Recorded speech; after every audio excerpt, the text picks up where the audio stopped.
All right, let's get to the last team I want to talk about, the Golden State Warriors. Steph Curry has been an absolute inferno, like arsonist, uh, surface of Jupiter or the sun, just like whatever the hottest thing you can imagine. That is what he is right now. He is averaging 39 points per game in the month of April.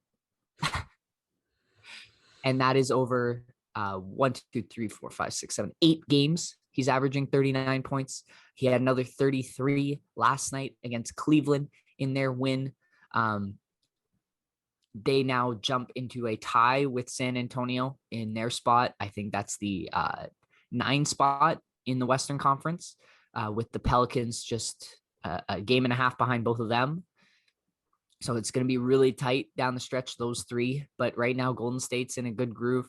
Kind of weird that it times up with the injury to James Wiseman and him no longer playing minutes. It feels like they've been trying to force him in to their system, and he's more of a pick and roll type guy. And so now, without having to worry about forcing Wiseman into that system, the Warriors can really go back to that movement style of play that they use. They use the least amount of pick and roll, and Steph's been thriving. Draymond's been thriving, and like Kevon Looney has been the guy that, I mean, he's maybe a below average center by all means, but he fits better with the style they've been in because he's been on the team for quite a few years. And so they've experienced a little bit more success against, of course, a weaker point of the schedule, but you need to win these games if you're going to jump into that play-in tournament.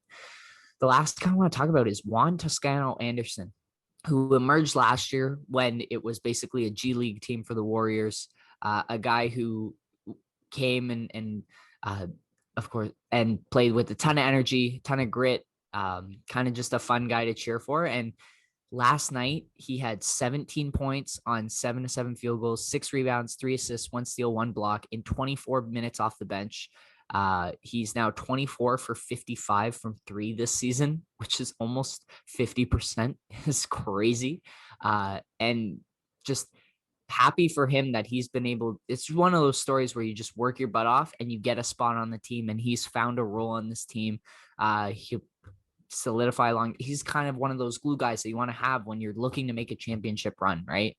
And that is what the Warriors need if they're going to get Clay back, and if they're going to maybe have another top pick.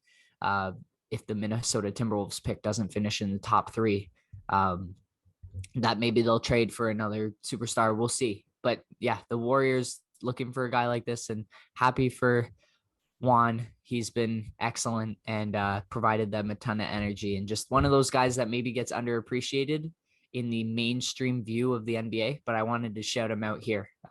So shout out to Juan. He's been doing great. All right. That's going to wrap up all the time we have for basketball.